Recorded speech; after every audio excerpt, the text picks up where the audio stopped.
नमस्कार मंडळी, श्री स्वामी समर्थ. येत्या 18 डिसेंबरला मार्गशीर्ष महिन्यातला शेवटचा गुरुवार असणार आहे.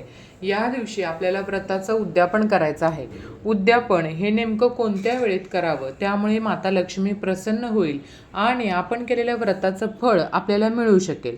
उद्यापनासाठी कोणता शुभ मुहूर्त आहे आणि एकदा का या व्रताचं उद्यापन झालं की दुसऱ्या दिवशी आपण उत्तर पूजा करतो. त्यानंतर कलशावरील नारळाचं काय करायचं, त्याबरोबरच पूजेमध्ये वापरलेले सर्व साहित्य, पैसे, तांदूळ, विड्यावरचं साहित्य या सर्वांचं काय करायचं, हे सर्व मी तुम्हाला आजच्या या व्हिडिओमध्ये सांगणार आहे. कारण अनेक महिला खूप चुका करतात, त्यामुळे आपण केलेल्या व्रताचं फळ आपल्याला मिळू शकत नाही. त्यामुळे हे जे सर्व साहित्य आहे, या सर्व साहित्यांचं योग्य पद्धतीने विसर्जन कसं करायचं हे मी तुम्हाला आजच्या या व्हिडिओमध्ये सांगणार आहे. त्यासाठी व्हिडिओ शेवटपर्यंत नक्की पहा. चला तर मग आपल्या व्हिडिओला सुरुवात करूया.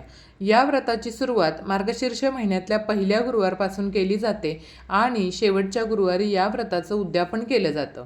यावर्षी एकूण 4 गुरुवार आलेले आहेत आणि 18 डिसेंबरला शेवटचा म्हणजे 4था गुरुवार असणार आहे. या दिवशी आपल्याला या व्रताचं उद्यापन करायचं आहे. आपण मार्गशीर्ष गुरुवारचं व्रत केलं असेल तर याचं उद्यापन निश्चितपणे करावं, तरच आपल्याला या व्रताचं फळ मिळतं आणि तरच आपलं व्रत पूर्ण होतं. त्यामुळं उद्यापन करणं खूप गरजेचं आहे. काही महिलांचा जरी एखादा गुरुवार राहिला असेल, एखाद्या गुरुवारी अडचण आली असेल, त्यामुळे आपण त्या गुरुवारी पूजा मांडत नसतो, पण आपण उपवास तर करत असतो ना, त्यामुळं आपलं हे व्रत खंडित होत नसतं. त्यामुळे जरी एखादा तुमचा गुरुवार राहिला असेल ना, तरीसुद्धा तुम्ही शेवटच्या 4थ्या गुरुवारी उद्यापन करू शकता. एक गुरुवार राहिला म्हणून एखादा गुरुवार जास्त करायचं असं काही नाही. आपण उपवास तर केलेला असतो, त्यामुळं आपलं व्रत तरीसुद्धा पूर्ण होईल. उद्यापनासाठी आपण 5, 7, 9, 11 अशा संख्येने कुमारिका किंवा सुवासिनींना महिला बोलवत असतो. काही जणींना उद्यापनासाठी सुवासिनी किंवा कुमारिका मिळत नाहीत, कारण त्यांच्या ठिकाणी आसपास घरं नसतात किंवा काही बघा महिला बाहेरच्या गावामध्ये राहत असतात. त्यामुळे त्यांना जास्त 5, 7 अशा संख्येने महिला किंवा मुली मिळत नाहीत. तर त्यांनी काय करायचं, किमान तुम्हाला एक जरी मुलगी किंवा एक जरी सुवासिनी स्त्री मिळाली ना, तरीही तुम्ही त्यांचा मानपान करून उद्यापन करू शकता. म्हणजे एका सुवासिनीला बोलवून तिला हळदी कुंकू लावून तिच्या हातावरती एखादं फळ देऊन, व्रताचं पुस्तक देऊन तुम्ही दूध वगैरे देऊ शकता किंवा जेवणासाठी बोलावलं असेल तर जेवण देऊ शकता किंवा फक्त साधा प्रसाद दिला ना तरीही चालतो. त्यांना नमस्कार अवश्य करा. अशा प्रकारे जरी उद्यापन केलं मनापासून तरीही आपल्याला या व्रताचं फळ नक्कीच मिळेल. आणि 4थ्या गुरुवारी आपल्याला उद्यापन करायचं आहे, कारण मार्गशीर्ष महिन्यातील शेवटच्या गुरुवारी उद्यापन करावं असं त्या व्रतकथेच्या पुस्तकामध्ये त्याच्या नियमामध्ये दिलेलं आहे. त्यामुळे शक्य झालं तर 4थ्या गुरुवारीच उद्यापन करावं. आणि 4थ्या गुरुवारी तुम्हाला जर काही अडचण आली असेल तर आपल्या घरातील दुसऱ्या किंवा शेजारी महिला असतील तर त्यांच्याकडून तुम्ही पूजा त्यांना मांडायला सांगा, आरती करायला सांगा. आलेल्या सुवासिनींना हळदी कुंकू, एक एक फळ, व्रतकथेचं पुस्तक त्यांना द्यायला सांगा. उपवास मात्र तुम्ही स्वतः करा. अशा प्रकारे सुद्धा तुम्ही उद्यापन करू शकता. शेवटी बघा, भावना महत्त्वाची आहे. म्हणून व्रतकथेच्या पुस्तकाप्रमाणे, त्या पुस्तकात सांगितल्याप्रमाणे तुम्ही व्रताचं उद्यापन हे करायचं आहे. तर आता उद्यापन नेमकं कोणत्या वेळेत करायचं, तुम्ही पूजा जरी सकाळी मांडली असेल किंवा संध्याकाळी मांडली असेल तरीही आपल्याला उद्यापन हे संध्याकाळी म्हणजे सायंकाळीच करायचं आहे. आपल्याकडं सायंकाळची वेळ ही खूप शुभ असते. 6 ते 7:30 या वेळामध्ये तुम्ही उद्यापन करू शकता.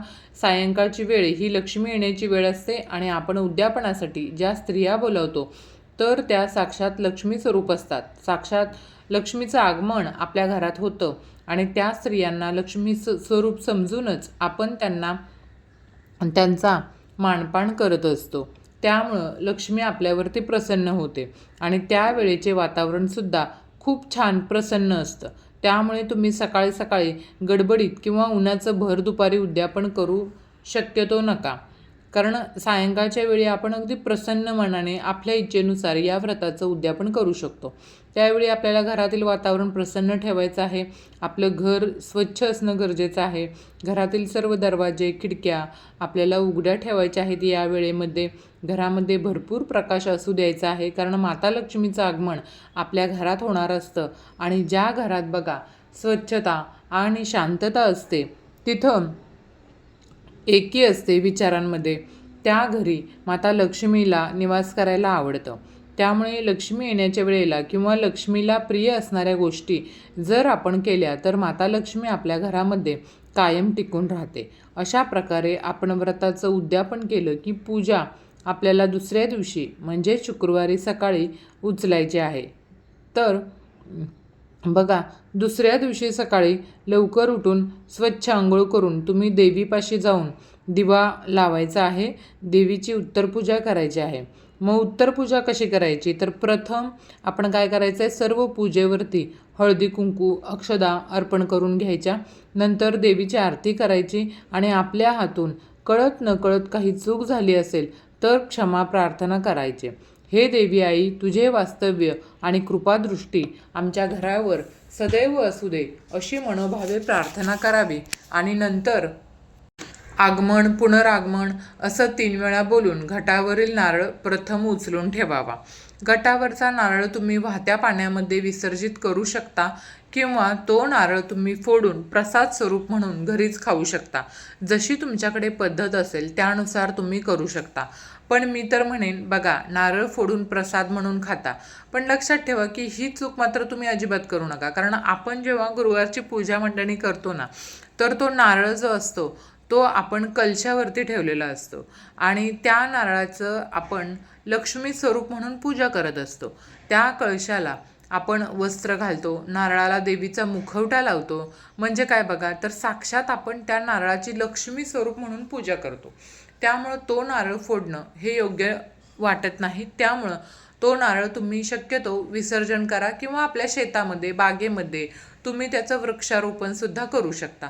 मात्र आपण तो नारळ लक्ष्मी स्वरूप म्हणून पूजत असल्याने आपल्याला तो नारळ फोडायचा नाही. तर तुम्ही मी सांगितल्याप्रमाणे विसर्जन करू शकता किंवा त्याचं एखादं झाडसुद्धा लावू शकता. तसंच कलशामधील पाणी हे देखील आपल्याला तुळशीला सोडून इतर झाडांना घालायचं आहे. थोडंसं पाणी तुम्ही तुमच्या घरामध्ये याच्यामधलं शिंपडू शकता. त्याच्यानंतर पूजेमध्ये वापरलेल्या तांदळाचं काय करायचं, तर आपण पहिल्या गुरुवारपासून ते शेवटच्या गुरुवारपर्यंत प्रत्येक गुरुवारी तेच तांदूळ वापरतो.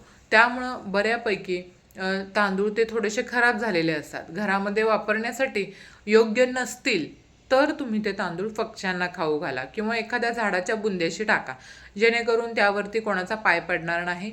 जर चांगले असतील तर त्याची गोड अशी खीर बनवून तुम्ही खाऊ शकता. त्याचबरोबर बघा, आपण कलशामध्ये एक सुपारी टाकतो आणि विड्यावरती आपण जे काही साहित्य ठेवतो ते सुद्धा आपण विसर्जन करायचं आहे.